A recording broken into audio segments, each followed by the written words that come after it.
Assalamualaikum warahmatullahi wabarakatuh. Perkenalkan, nama saya Munib Hamdani, guru mata pelajaran Sejarah Kebudayaan Islam atau SKI. Sekaligus mahasiswa pendidikan profesional guru dalam jabatan Batch 3 Guru Madrasah LP3 Universitas Islam Negeri Sunan Kalijogo, Yogyakarta. Dengan nomor induk mahasiswa 25404113944. Saat ini saya mengajar di Madrasah Aliyah Miftahul Ulum Dampit. Tujuan pembuatan video ini adalah dalam rangka memenuhi tugas pendidikan profesi guru sekaligus sebagai media pembelajaran bagi peserta didik. Pada pertemuan ini, kita akan mempelajari materi kondisi masyarakat Mekah sebelum Islam. Terima kasih atas perhatian Bapak Ibu, semoga bermanfaat dan penuh berkah. Selamat menyaksikan.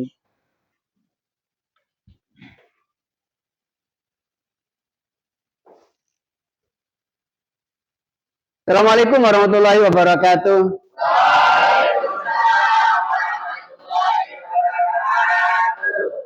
Selamat pagi anak-anak. Masih semangat? Tunjukkan semangatnya. Ayo teman-teman, tunjukkan semangatmu. Tepuk semangat.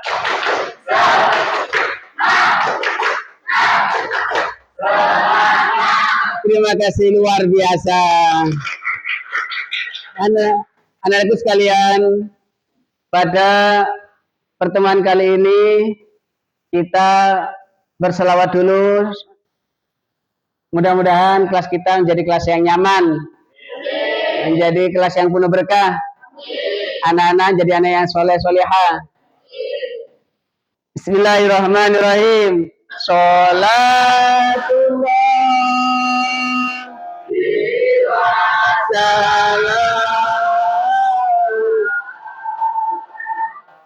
ala hulqul Quran Muhammad mubalighir bayan. Terima kasih. Untuk mulai pertemuan ini, ketua kelas silakan dipimpin doa. Sebelum kita belajar, kita berdoa dulu agar dan untuk mendapatkan ilmu. Berdoa mulai. Bismillahirrahmanirrahim. La ilaha illallah. La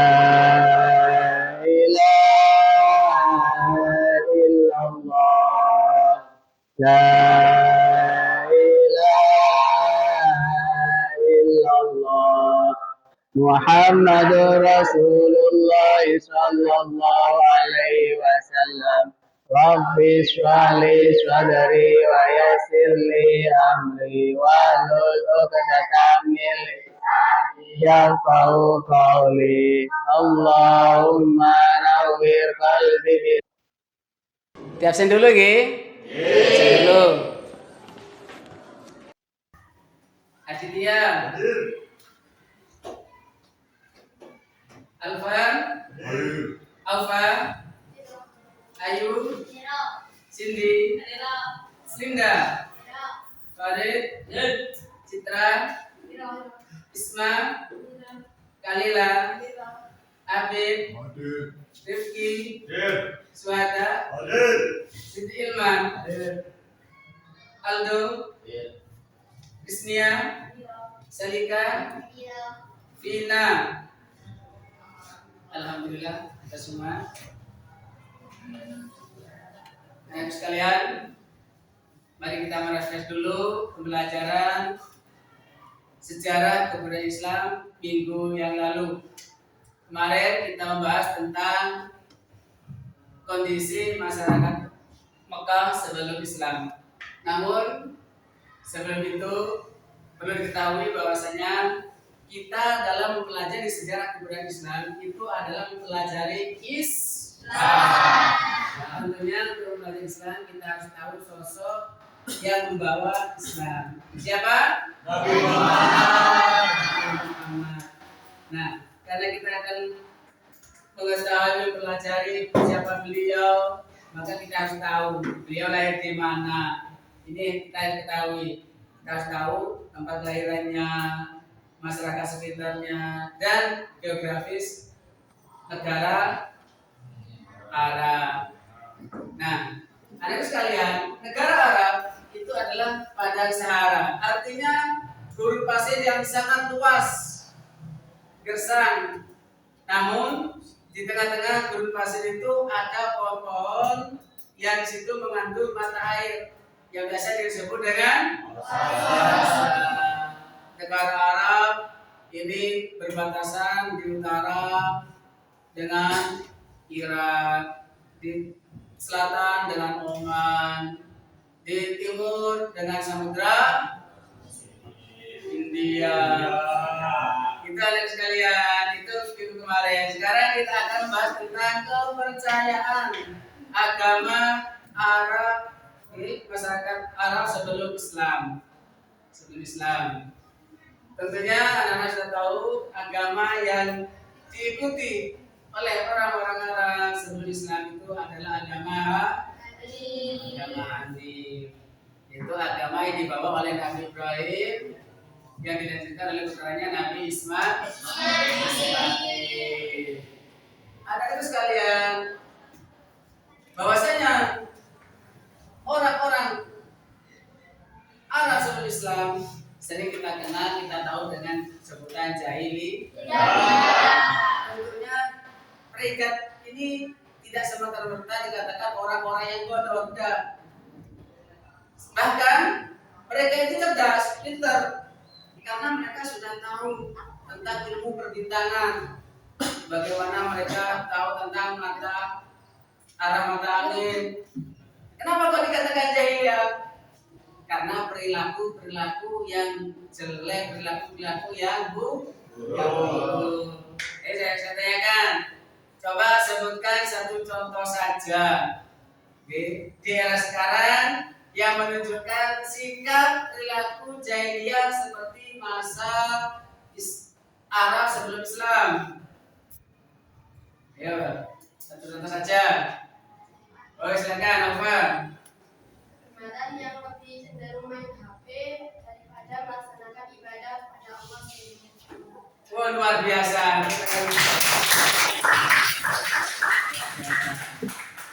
Nah, anak kalian, sebelum materi ini lanjut, Pak Munif akan menayangkan tayangan video yang nantinya akan memudahkan bagi anak-anak untuk memahami kondisi masyarakat Mekah sebelum Islam. Salam, akhlak mulia tersebar. Penduduk lembah Mekah mengenal tauhid dan jauh dari kesyirikan. Beberapa masa setelah wafatnya Nabi Ibrahim dan Ismail alaihissalam, terjadi perubahan besar di tanah Mekah, kesyirikan. Kemudian waktu terus berlalu, keimanan pun tergerus budaya dan pemikiran. Masuklah berhala-berhala ke Ka'bah yang suci. Penduduk tanah suci sekitar Baitullah Al-Haram menjadi penyembah berhala. Akhirnya, agama Nabi Ibrahim hanya dipegang oleh sebagian kecil masyarakat. Pelajaran bagi kita umat Islam di Indonesia, tauhid yang dibawa oleh para rasul yang bertempat di tanah suci bisa terganti menjadi agama pagan penyembah berhala. Tidak ada yang menjamin negeri ini, Indonesia yang kita cintai, akan selamanya menjadi negara mayoritas umat Islam kalau kita tidak belajar dan mengkaji agama ini, kemudian mendakwahkannya. Sejarah masuknya dan tersebarnya berhala di Jazirah Arab. Amr bin Luhai pernah bersafar ke Syam. Ia melihat penduduk Syam menyembah patung-patung dan ia terkesan. Amr menganggapnya sebagai sesuatu yang baik dan benar. Apalagi Syam dikenal sebagai tempat turunnya kitab-kitab samawi atau kitab-kitab dari langit. Saat kembali ke Mekah, ia bawa tradisi Syam ini ke tanah haram. Masuklah berhala-berhala Hubal ke Jazirah Arab dan ditempatkan di sisi Ka'bah. Diriwayatkan bahwa Hubal terbuat dari batu akik merah yang berbentuk manusia. Orang-orang Quraisy mendapati tangan kanan Hubal telah hancur, lalu mereka ganti dengan tangan dari emas. Inilah berhala pertama orang musyrik yang paling besar dan paling suci menurut mereka. Setelah Hubal, tanah Mekah berangsur-angsur disesaki oleh berhala. Di antara berhala-berhala besar mereka adalah Manat yang disembah. Nah, sekilas itu cuplikan sudah bisa dipahami. Jadi kenapa di Ka'bah itu kok begitu banyak berhala sampai 360 berhala? Itu bermula dari siapa? Baik, bagus. Nah, barusan sudah dilihat setelah Nubai itu pergi ke Safat Syam, mereka melihat orang-orang menyembah berhala. Dan itu tertarik sehingga dibawa ke Arab dan orang-orang disuruh menyembah berhala. Anak sekalian, seperti materi yang telah Pak Munif sampaikan, saya kasih tugas anak-anak untuk merangkum sehingga apa yang saya sampaikan tadi lebih bisa dipahami oleh anak-anak. Silakan dirangkum masyarakat Mekah sebelum Islam, agama dan kepercayaan.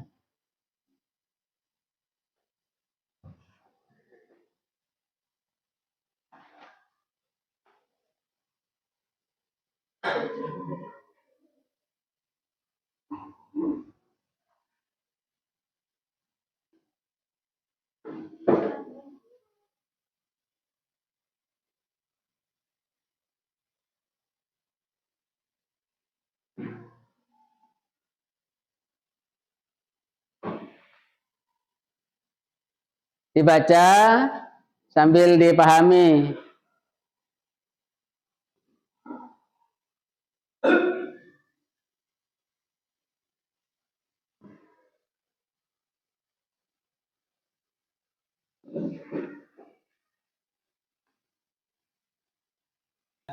Nah, anak sekalian, selain itu orang Mekah dikatakan jahiliyah karena mereka gemar melakukan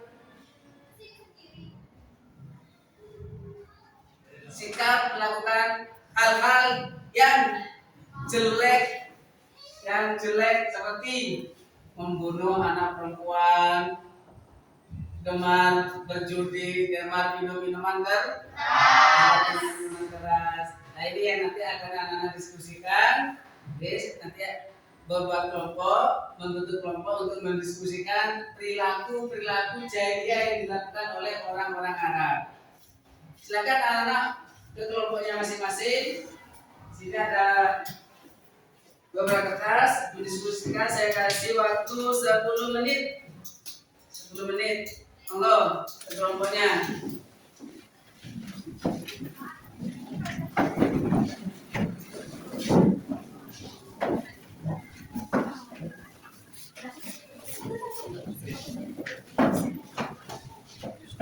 Ada 3 kelompok.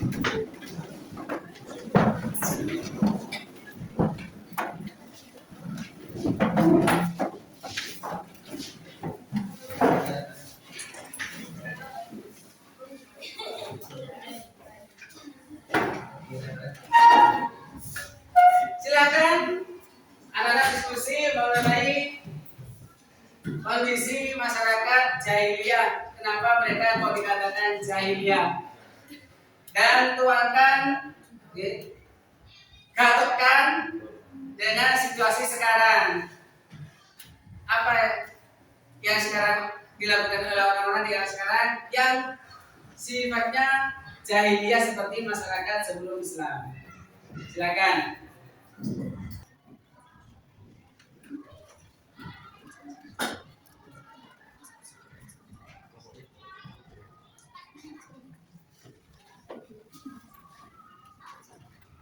Sudah? Alhamdulillah sudah siap. Kelompok mana yang paling siap untuk mempresentasikan terlebih dahulu? Ya, nomor 3. Silakan nomor 3. Assalamualaikum warahmatullahi wabarakatuh. Waalaikumsalam warahmatullahi wabarakatuh. Dari diskusi kelompok kami tadi menemukan beberapa perilaku jahiliyah dan perilaku zaman sekarang. Jadi kalau ditekstualkan sudah banyak ditemukan perilaku jahiliyah sebelum masa Islam. Seperti halnya kalau pada zaman jahiliyah kemampuan hidupnya. Sedangkan pada zaman sekarang mereka membunuh bayi masih dalam kandungan seperti aborsi. Sedangkan di zaman jahiliyah mereka tidak mengenal adanya dosa. Mereka gemar bermain judi. Dan sedangkan di era sekarang juga sangat marak bermain judi, namun caranya yang berbeda seperti judi online. Mungkin cukup itu presentasi dari kelompok kami. Apabila ada salah kata mohon maaf. Assalamualaikum warahmatullahi wabarakatuh. Waalaikumsalam. Luar biasa, kasih aplaus. Nah, anak-anak sekalian, seperti itu di zaman jahiliyah sebelum Islam, mereka bukannya bodoh, mereka dirayakan bodoh, bahkan mereka pintar. Namun perilaku yang jeleklah yang menyebabkan mereka dikatakan jahili. Untuk pertemuan ini bisa dicukupkan, bisa disambung dengan pertemuan minggu depan. Namun sebelumnya, anak sekalian perlu digarisbawahi bahwasanya untuk memahami kondisi masyarakat sebelum Islam, anak-anak tentu di rumah harus membaca apa? Membaca, jangan cukup di kelas saja. Cari referensi lain, cari buku-buku yang lain mengenai Sirah Nabawi. Banyak buku yang kita jadikan referensi. Bahkan era sekarang ini sudah canggih teknologinya, bukalah teknologi. Cari di internet mengenai sejarah kebudayaan Islam. Ketua kelas silakan dipimpin doa untuk menutup pertemuan pagi hari ini. Kita mengakhiri pelajaran kita doa dulu. Doa mulai.